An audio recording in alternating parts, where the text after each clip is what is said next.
para edificar, papá, para exhortar, para animarnos, papá, para mantenernos firmes en ti, Señor, para acercarnos más a ti, a la verdad, Señor, y alejarnos de la oscuridad y de la mentira del mundo, papá. Te lo pedimos en el nombre de Cristo Jesús. Amén. Pueden sentarse.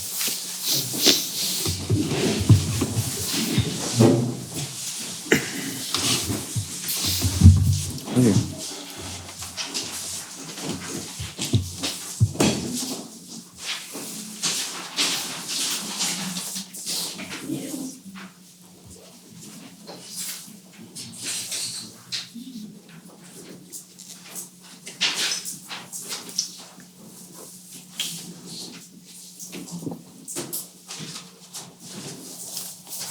Hay una estadística que es una estadística muy interesante. Tristemente aquí en México no pude obtener la estadística verdadera o la estadística así con certeza, porque en México no tenemos un sistema tan desarrollado. Pero en Estados Unidos, que están un poco más desarrollados, hablando en sistemas y todo esto de la cuestión legal, se dice que para febrero del 2020 hay un total de 2.551 exoneraciones que fueron mencionadas. Sí, la exoneración es básicamente alguien que fue incriminado, pero luego fue dicho, no lo hizo él. Sí, entonces, libéralo. No fue él. Sí, es inocente. Lo culpamos de algo que no hizo. El tiempo total de las personas exoneradas que estuvieron en prisión suma alrededor de 22,000 años. Sí, alrededor de 22,000 años. De personas que injustamente estuvieron en prisión porque fueron incriminadas de un crimen que no cometieron. Sí, que fueron juzgadas por hacer algo que no hicieron. Cuando hablamos de inocencia, cuando hablamos de culpa, cuando hablamos de víctimas, cuando hablamos de quién tiene la culpa y de todas estas cosas, muy fácilmente se enciende nuestra ira, muy fácilmente se enciende nuestro sentido de justicia. Todos estos casos de personas que fueron enjuiciadas erróneamente, generalmente para nosotros, aunque no las conozcamos, hay una cierta parte de nosotros que no debe sentirnos, es que ¿cómo puede ser? ¿Sí? ¿Cómo es que las personas cómo es que hay tanta injusticia? ¿Sí? ¿Cómo es que las personas inocentes están pasando 22,000 años en la cárcel y personas que claramente deberían estar en la cárcel están libres? ¿Sí? ¿Cómo puede ser eso? Si nuestro sentido de justicia nos dice, no, si yo fuera el juez, entonces yo sacaría a esa persona inocente y yo agarraría a los que yo sé que son unos criminales y yo sé que están haciendo cosas malas y yo sé que esto y yo sé que aquello. Y cada uno de nosotros diríamos, él va para la cárcel, él va al bote, al cerezo, a esto, para aquello. Porque ese es nuestro sentido de justicia. Sí, en todos nosotros hay este sentido de justicia de decir, esto es justo, esto es injusto. Y sobre todo este sentido de justicia es activado o es observado cuando la persona a la que acusan de hacer algo es a mí. ¿Sí? Cuando la persona que acusan de hacer algo es a mí. Y ya sea algo que sí hice o sea algo que no hice, de todas formas mi sentido de justicia se activa a mi favor. Si mi sentido de justicia dice yo soy inocente, yo no soy culpable. ¿Sí? Entonces me dicen, ¿por qué no sacaste la basura? No, pues es que ya era bien noche y que no había luz, que luego si la sacaba y me robaban. No, es que nada más piensas en ti mismo y es que no te das cuenta que México está bien peligroso. Y eran las 3 de la tarde. ¿Sí? Pero pues el punto aquí es justificarme. ¿Sí? O si te apuntan el dedo y te dicen, es que tú fuiste el que rompió el vaso. No, es que yo no fui. Yo no lavé trastes hoy, a mí no me tocaban, le tocaban a ella. Yo no rompí el vaso de la licuadora que acabas de comprar. No fui yo. Pero entonces tú tienes la culpa, porque ya te apuntaron el dedo, tú tienes la culpa. Hay un sentido de justicia en todos nosotros. Si hay algo que nos hace decir, fui yo o no fui yo, y nos hace reaccionar ante alguien que nos dice, fue él, no fue él. En este capítulo de Juan, vemos uno de los más importantes eventos, si no es que el más importante evento para ti y para mí, hasta este punto de la historia. La muerte de Jesús es en sí el clímax de la historia que cuentan los evangelios. Aquí es donde toda la historia llega a su punto más dramático, vamos a decirlo, a su punto más climático, ahora sí. La muerte de Jesús es como la culminación de todo lo que se ha estado viendo y todas estas sombras que hemos estado viendo a lo largo de Juan, todos estos indicios de la hora se acerca, la hora ha llegado. Un poco más me verán y luego ya no me verán. ¿sí? Estoy con ustedes por un poco más de tiempo nada más. ¿A dónde vas, maestro? ¿A dónde vas? Y Jesús está hablando de su muerte, y tú y yo sabemos que Jesús está hablando de su muerte. ¿Sí? Sabemos esto. Y ahora llegamos, ahora sí, a la hora. Llegamos a la muerte de Jesús. Pero este no es meramente, por opinión popular, un punto climático. No es un clímax porque todos los que estaban escribiendo sobre la historia de Jesús dijeron, y vamos a hacer este como el punto más importante de su vida. Sí, vamos a hacer este, sino que es el punto más importante porque hay algo muy importante en esta acción. En este evento hay algo muy importante para ti y para mí. La muerte de Cristo es la razón por la cual todos nosotros tenemos un medio de salvación. Juan ha apuntado constantemente a la muerte de Cristo porque la muerte de Cristo es la razón por la cual tú y yo y muchos otros más tienen un medio para salvación. Por esto es que la muerte de Cristo es un evento tan importante. Por esto es que este capítulo 19 de Juan, este capítulo climático de la historia de Jesús, es importante para ti y para mí. Todos nosotros en algún punto hemos escuchado esta expresión de decir, Cristo murió por ti. Algunas palabras más, palabras menos, pero hemos escuchado esta frase, ¿no? Esta idea, Cristo murió por ti. O incluso nosotros mismos la hemos dicho, Cristo murió por ti. Si estamos hablando con alguien y estamos queriendo presentar el evangelio y decimos estas palabras, Cristo murió por ti. Pero ¿qué significa que Cristo haya muerto por ti? ¿Qué significa que Cristo haya dado su vida por ti? ¿Sí? ¿Cuántas veces te has parado a pensar en estas palabras y a pensar en el por qué? ¿Por qué murió Jesús? Porque sabemos el para qué, pero ¿por qué murió Jesús? ¿Cuáles fueron las circunstancias que lo llevaron a su muerte? ¿Merecía morir Jesús? Y estas son preguntas que vale la pena pensar. Cristo murió por una razón, y simplemente decir Cristo murió por ti sin conocer el valor de esas palabras es decir una historia incompleta, es decir una verdad incompleta, es decir palabras sin valor. ¿Sí? Si yo voy y te digo feliz cumpleaños todos los días, no tiene valor. En cambio, si yo voy y te digo feliz cumpleaños en el día de tu cumpleaños, hay un valor diferente, porque lo entiendes, porque hay una intención, porque hay algo claro que estás queriendo expresar. ¿Sí? Entonces me gustaría que viéramos esta historia según los hechos que están siendo afirmados en la misma narrativa y que podamos al final de esto reconsiderar, que podamos refrescar y que podamos decir, Cristo murió por ti, Cristo murió por mí, y entender el valor de esas palabras según son presentados en la palabra, no según nuestra idea de Cristo murió por ti. Porque muy fácilmente cualquier hombre puede morir por mí. Muy fácilmente cualquiera de nosotros puede decir, no, yo te voy a dar mi corazón para que vivas, porque necesitas un corazón. Sí, no, sácamelo y yo quiero que tú vivas. Y morir por ti. Sí. O sí, sácame los 15 litros de sangre y dónarselos todos. Y morir por ti. Pero no es lo mismo. No es lo mismo. Me gustaría entonces destacar ciertas cosas y vamos a hablar nada más de dos personajes. Vamos a hablar de Jesús y vamos a hablar del mundo. Y vamos a ver ciertas características, ciertas acciones, ciertas cualidades que cada una de estas partes, de estos bandos, por así llamarlos, desarrollan esta narrativa. Y lo primero que cabe destacar de esta narrativa es una cualidad del mismo Jesús. Recordemos que esta narrativa está contando la historia de un juicio en contra de Jesús. A lo largo de este juicio, los judíos, especialmente los altos mandos de los judíos, los conocidos como el Sanedrín, están siendo los antagonistas, están siendo la oposición hacia Jesús, están queriendo culpar a Jesús, están queriendo deshacerse de Jesús. Y han actuado de una forma un tanto torcida, solamente con la intención, con la finalidad, con el objetivo de que este hombre anarquista, este hombre que está interrumpiendo la paz, este hombre que está moviendo el tapete por ahí nada más por estar predicando y diciendo que es el Hijo de Dios, que este hombre sea lidiado con. No lo queremos aquí. Me está causando problemas. No lo queremos aquí.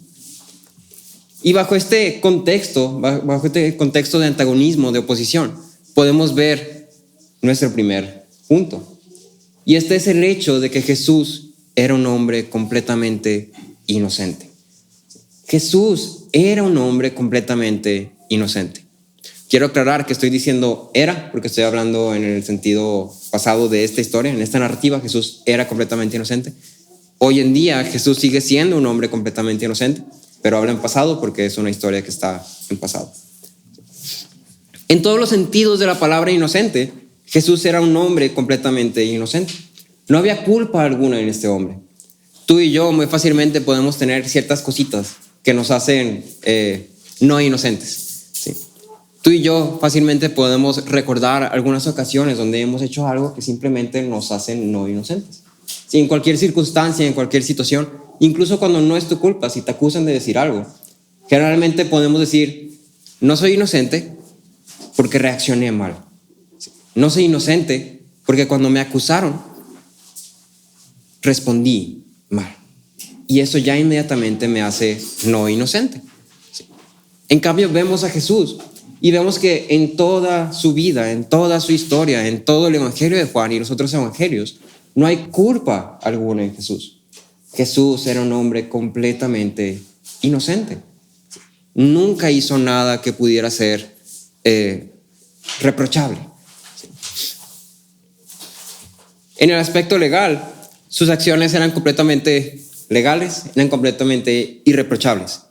No cometió ningún crimen, no cometió nada por lo que pudiera ser juzgado, y mucho menos cometió alguna acción por la cual pudiera ser juzgado con muerte en la cruz. Jesús sabía que era inocente. Jesús mismo sabía que él era inocente. Por esta razón vemos en el versículo 9 cuando Pilato le dice, a mí no me respondes. Jesús no responde, no contesta. No contesta porque Jesús no tiene nada que contestar. Sí, y a lo largo de todo este evento, a lo largo de toda esta interrogación, de todo este juicio, Jesús en ningún momento contesta. Sí, Jesús en ningún momento se defiende porque no tiene nada de qué defenderse. No tiene nada de qué defenderse, no tiene que presentar defensa de nada. Él es un hombre inocente, ¿sí? Y un hombre inocente no tiene que argumentar su inocencia, ¿sí? Pilato sabía que Jesús era inocente. Y esto lo hemos visto desde Juan 18, pero lo podemos ver aquí también en el versículo 4. La intención de Pilato nunca fue crucificar a Jesús. La intención de Pilato en ningún momento era tomar la vida de este hombre. La intención de Pilato ni siquiera era como tal dar un juicio en contra de este hombre. Todo lo que Pilato quería era mantener el status quo, era mantener el orden, mantener la paz, era mantener todas las cosas bien para que nadie fuera con él y le dijera hiciste mal, ¿sí? Para no ser enemigo del César.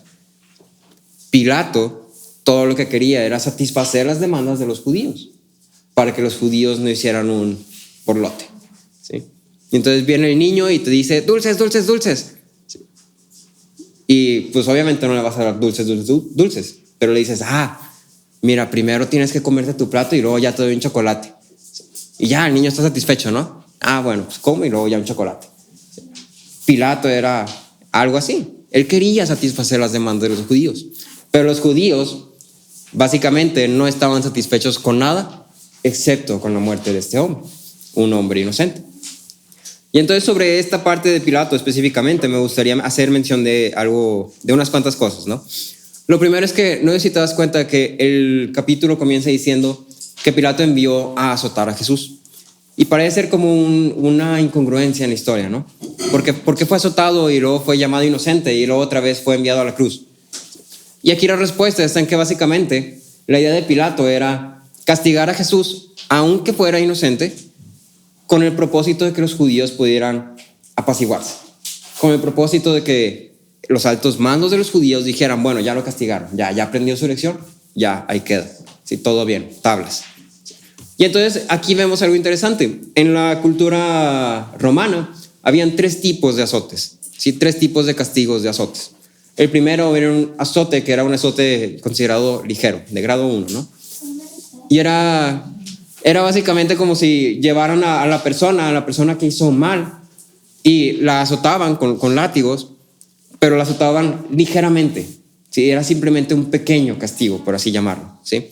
Era un castigo cruel, era un castigo doloroso, pero un pequeño castigo. Era un castigo que no ponía en peligro ni en riesgo la vida del hombre que estaba siendo castigado. Y era un castigo que decía públicamente, y generalmente decía cuando alguien hacía algo malo en contra del gobierno, pero que no era suficiente como para matarlo. Era simplemente como un y no lo vuelvas a hacer, que no se vuelva a repetir. Después de esto teníamos otro tipo de azote, que es el segundo grado. Este segundo grado de azote era un azote que era un poco más fuerte, un poco más intenso, un poco más grave, un poco más peligroso, ¿sí? Un poco más violento, un poco más cruel. Y este era reservado para criminales que habían hecho cosas horribles. ¿Sí? Y el propósito de este azote era dejar muy marcado tanto para el criminal como para la gente que estaba ahí. Aún así, este era un azote de grado medio. Por último, tenemos un azote de grado 3, ¿sí? El azote más horroroso, más cruel y más horrible de todos. Y este tercer azote era específicamente y exclusivamente utilizado para personas que estaban encaminadas hacia la cruz. ¿Sí? El tercer azote, el tercer tipo de azote estaba específicamente hecho para las personas que estaban encaminadas a morir en una cruz. El azote que Pilato envió a Jesús se considera que fue el primer azote, porque quería simplemente satisfacer las demandas de los judíos. Entonces Jesús, un hombre inocente, fue para satisfacer las demandas de los judíos, azotado. Fue enviado a un castigo que no merecía, ¿sí? Un castigo piadoso, porque Pilato no quería matar a Jesús. Fue un castigo piadoso, ¿sí? Irónicamente. Pilato intenta lavarse las manos. ¿Sí? Entonces azota a Jesús y dice, miren, este es el rey de los judíos. Ahí está este hombre que yo no le encuentro culpa. Y cuando saca y lo expone ante los judíos dicen, no me basta, mátalo, crucifícalo. Hazle algo más. Pilato intenta lavarse las manos, porque él sabe que es inocente. Él sabe que Jesús es inocente y no quiere tomar la vida de un hombre inocente. Y luego los judíos responden, este hombre ha dicho ser hijo de Dios. Y aquí me pareció algo bien interesante, porque inmediatamente cuando le dicen esto a Pilato, Pilato va con Jesús y le pregunta, ¿de dónde vienes? Y entonces lo que ves aquí es que Pilato, en su superstición, tuvo miedo. Tuvo miedo porque le dijeron, este hombre dijo ser hijo de Dios. ¿Sí? Y entonces Pilato, viendo que era un hombre inocente, y viendo que era un hombre que se había hecho llamar el Hijo de Dios, y viviendo en una cultura que era altamente teísta, Pilato dijo, estoy maltratando a un hombre divino. No puede ser. Y entonces vemos otra vez, Jesús era un hombre inocente, y Pilato sabía que era inocente. Y algo interesante también es que Jesús sabía que era inocente, Pilato sabía que era inocente, ¿y quién más crees que sabía que era inocente Jesús? La esposa de Pilato. Sí, la esposa de Pilato sabía que Jesús era inocente. En Mateo 27:19 vemos que dice, y estando Pilato sentado en el tribunal, su mujer le mandó aviso diciendo, no tengas nada que ver con ese justo, porque hoy he sufrido muchos ensueños por causa de él. El punto aquí es que las personas que veían a Jesús sabían que Jesús era inocente. El Sanedrín, los judíos, sabían que Jesús era inocente. ¿Sí? Pero simplemente demandaban la muerte de este hombre para su propia conveniencia. En 1 de Pedro 2:22 leemos que dice, el cual no cometió pecado, ni engaño alguno se halló en su boca. La Biblia misma testifica que Jesús era un hombre inocente. ¿Sí? En todos los sentidos, Jesús era inocente.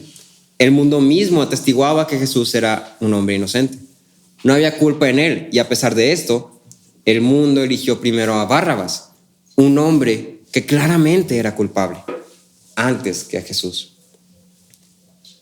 El hecho de que Jesús fuera inocente implica que Jesús no merecía morir. Jesús no merecía muerte.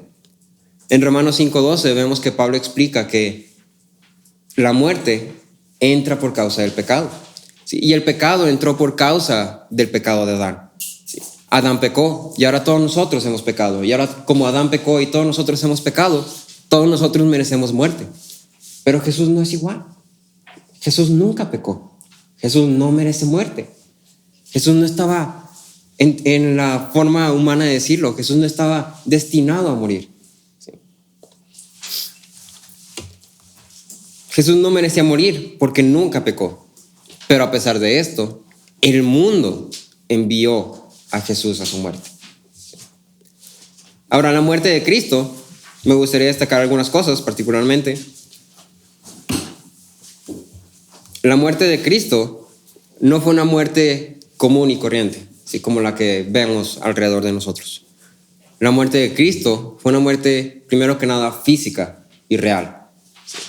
Fue una muerte física y real. Cristo se hizo hombre. El Hijo de Dios, el Verbo, el unigénito del Padre, se hizo hombre. Sí, en su cuerpo de carne, en su cuerpo que tenía tacto, que sentía, que podía ver, que podía oler, que podía saborear las cosas, que podía sentir calor y frío. En ese cuerpo, Cristo murió. La muerte de Cristo fue una muerte antinatural. Fue antinatural porque Cristo no merecía morir. Fue antinatural porque Él nunca pecó como para merecer muerte. Fue una muerte violenta. Fue una muerte cruel a manos de hombres violentos. No murió por vejez ni por enfermedad. Murió a manos de hombres violentos que se gloriaban de su crueldad. Y fue una muerte vergonzosa. La cruz era reservada solamente para los peores criminales. Era para que todo el mundo viera lo que estos criminales habían hecho y el castigo que estos criminales estaban padeciendo. La cruz era reservada para lo peor del mundo, lo más bajo que la basura, para los bárbaros, los esclavos, los más viles de todos los hombres. Y ahí fue donde un hombre inocente fue asesinado por el mundo. Y esto es algo importante para nosotros. No es un detalle más, no es un dato curioso. Es algo esencial el hecho de que Jesús murió siendo un hombre completamente inocente. Si tú y yo muriéramos mañana, si tú y yo, aún teniendo una vida buena, muriéramos mañana, no habría ninguna forma de argumentar en contra de ello. Porque tú y yo merecemos muerte. Porque tú y yo hemos pecado. Y el hecho de que hemos pecado nos hace inmediatamente merecer muerte. Aún viviendo vidas buenas, vamos a morir. Porque hemos pecado, porque hay pecado en nosotros. La Biblia dice, por cuanto todos pecaron. Todos pecaron. Los hombres mueren porque han pecado. Los hombres pecan porque son pecadores. Todos los hombres que han existido han merecido muerte porque todos los hombres que han existido han pecado. Todos excepto uno. Sí. El hombre que no merecía muerte murió. Del otro lado de la narrativa tenemos a quienes apuntan el dedo. Tenemos a los que dicen fue él, fue él, fue él. Sí. Jesús murió siendo inocente porque el mundo lo condenó como si fuese culpable, como si mereciera morir. A lo largo de esta narrativa vemos que el mundo no busca dar explicaciones, no busca dar argumentos verdaderos, no busca ningún juicio objetivo, simplemente busca la muerte de este hombre. ¿Por qué? Porque ninguno de los hombres que estaban ahí pudo ser para levantar la mano y decir, ¿sabes qué?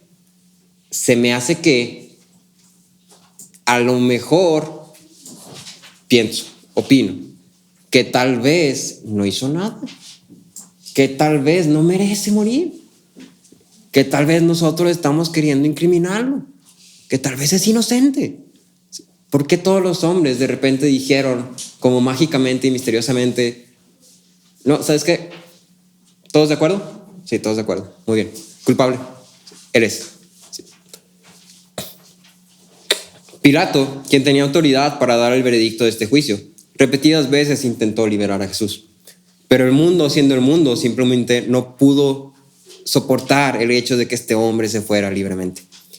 Para lograr su objetivo, la multitud estuvo dispuesta hasta torcer el mismo juicio que ellos habían creado.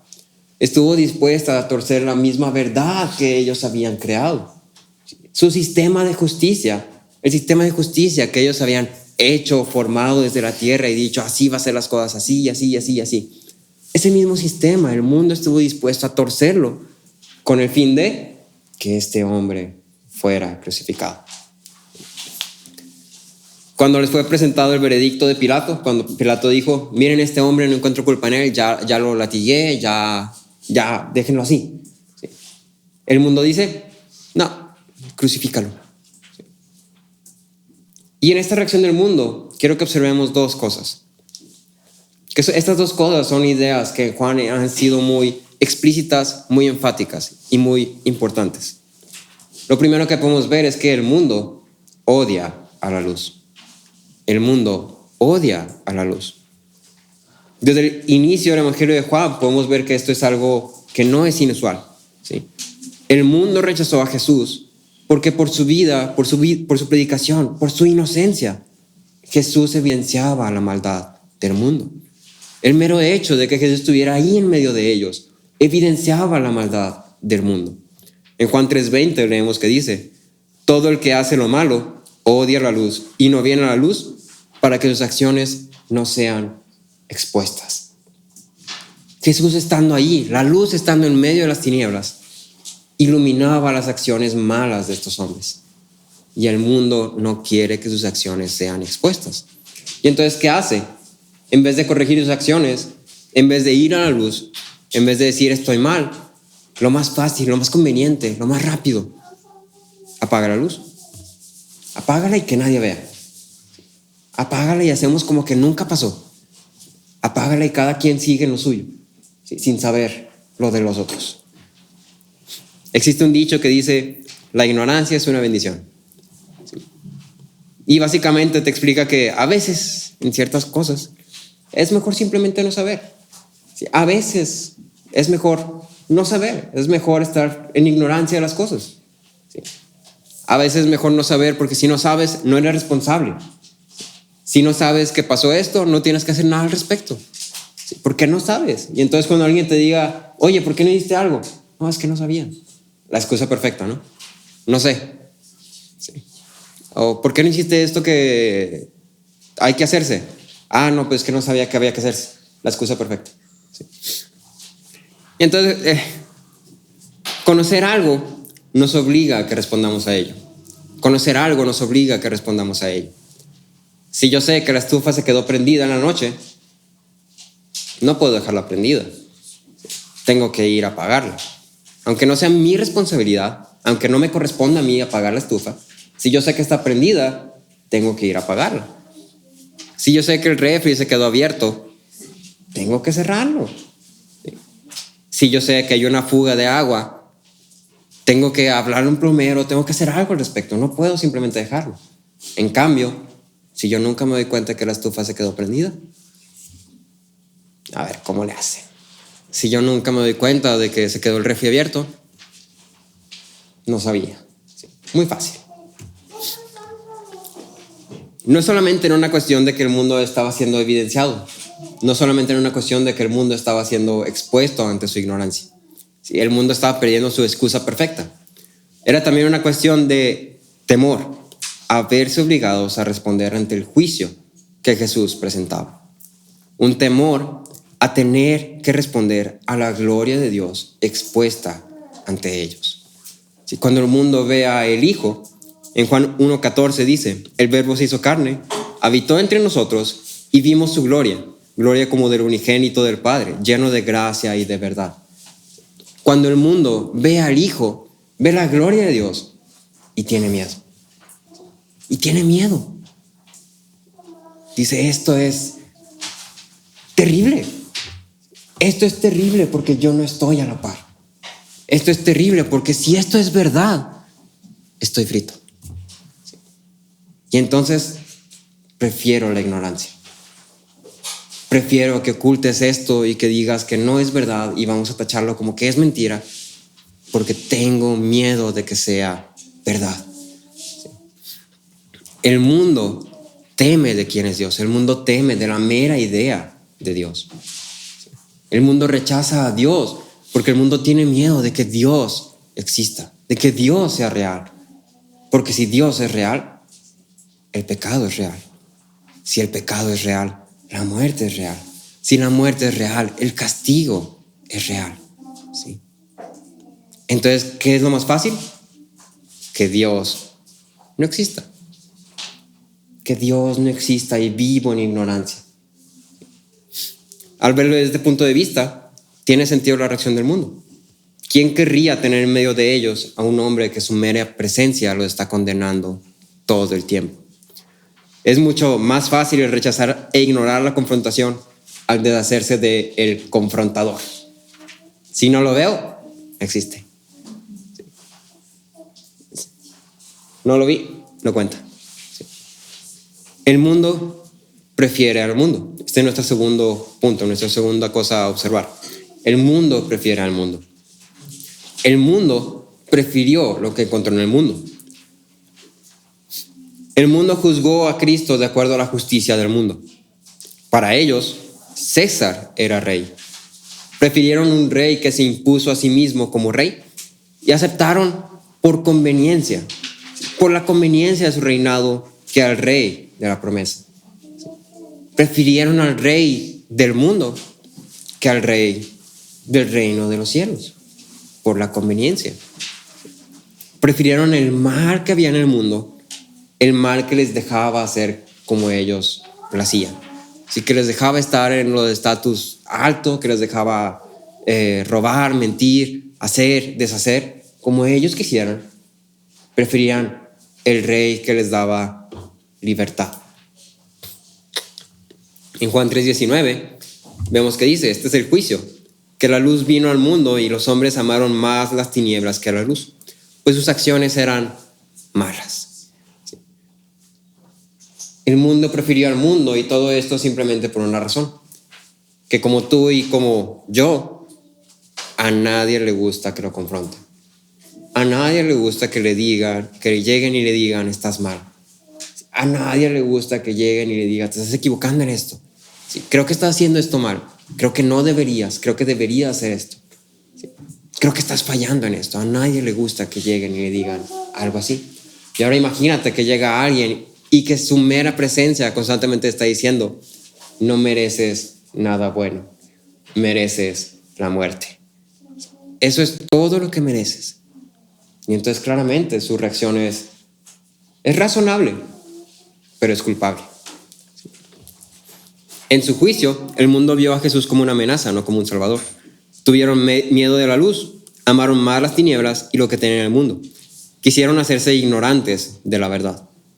Calvino decía, primero, se rebelan del reino espiritual de Dios, y en segundo lugar, prefieren la tiranía del imperio romano, que aborrecen grandemente a un gobierno justo, tal como Dios les había prometido. Así, los hombres malvados, para huir de Cristo, no solo se privan de vida eterna, sino que atraen sobre sus cabezas toda clase de miseria. Para huir de Cristo, el hombre atrae sobre su cabeza toda clase de miseria. Así como esta multitud prefirió el imperio romano, prefirió el reinado del César, que a Cristo, simplemente para huir. Tú y yo no somos tan diferentes. Tú y yo no estamos tan lejos. Elegimos la miseria para huir de Cristo, para no ser confrontados, para no vernos con la verdad de que somos pecadores y merecemos la muerte. Y entonces, como no quiero confrontar esto, como no quiero que me digan esto, ¿qué hago? Me oculto en la miseria. Nuestra pregunta inicial es, ¿por qué murió Jesús? Y ante esto tenemos una respuesta doble. ¿Sí? Jesús murió porque nosotros pecamos. Jesús murió, en cierta forma, por nuestra culpa. Jesús murió porque tú pecas constantemente, porque yo peco constantemente. Jesús murió porque yo he pecado. Jesús murió porque he dicho mentiras. Y cuando yo dije mentiras, yo soy el que estaba diciendo, crucifíquenlo. Sí. Jesús murió porque yo no le hice caso a mis papás. Y cuando no le hice caso a mis papás, estoy pecando. ¿Y qué crees? Cuando pecas, Jesús está siendo crucificado. ¿Sí? Jesús murió porque cada vez que yo soy irresponsable, no soy diligente con lo que me corresponde, cada vez que yo fallo, cada vez que yo me enojo, cada vez que yo respondo mal, cada vez que yo pienso algo que no debería, veo algo que no debería, hago algo que no debería, digo algo que no debería. Cada vez que hago eso estoy pecando. Y es por esos pecados, pequeño o grande, por esos pecados que Jesús fue crucificado. Jesús murió porque tú y yo pecamos. Nuestros pecados fueron lo que pusieron a un hombre inocente en la cruz. Nosotros somos culpables como el mundo. También hemos querido deshacernos de la luz por temor. También intentamos mantenernos en ignorancia porque preferimos lo que encontramos en el mundo. También huimos de la confrontación que Cristo presenta. Robert Harbach decía, podríamos desear que Jesús no existiera. Podríamos tratar de silenciarlo a nuestra manera torpe, pero nunca lo haremos. Él permanece. Sus palabras permanecen. Su condenación de nuestro pecado permanece. Su oferta de redención permanece. Y esto nos lleva a nuestro segundo punto, nuestra segunda razón de por qué Jesús murió. Si la primera es Jesús murió porque nosotros pecamos, la segunda es Jesús murió por nuestros pecados. Jesús murió por nuestros pecados. Su inocencia y su justicia es la razón por la cual, por su muerte, nosotros podemos ser salvos. Por eso te decía que esto es algo importante, es algo esencial para nosotros. Su inocencia y su muerte son la base de nuestra salvación. Son la base de la justicia que ahora tú y yo podemos disfrutar en Él. En 2 Corintios 5:21 leemos que dice, al que no conoció pecado, lo hizo pecado por nosotros, para que fuéramos hechos justicia de Dios en Él. En el versículo 30 leemos esta frase que dice, consumado es. Cuando Jesús dice, consumado es. ¿Sí? Y esta frase es muy interesante y es de mucha relevancia para nosotros. Porque en esta frase Jesús está diciendo, aquí concluye y es perfeccionada la salvación del hombre. En mi muerte es perfeccionada la salvación del hombre. Nada más es requerido ni exigido. La justicia ha sido satisfecha por medio de mi muerte. Y Jesús da a conocer esto para que sepamos que Él es el perfecto y completo sacrificio por nuestros pecados. No necesitamos agregar nada más. No necesitamos hacer nada más. Porque Él ya hizo todo lo que era necesario hacer. Es un vaso que ya está lleno. Y no le puedes agregar más. No lo puedes llenar más. Ya está lleno.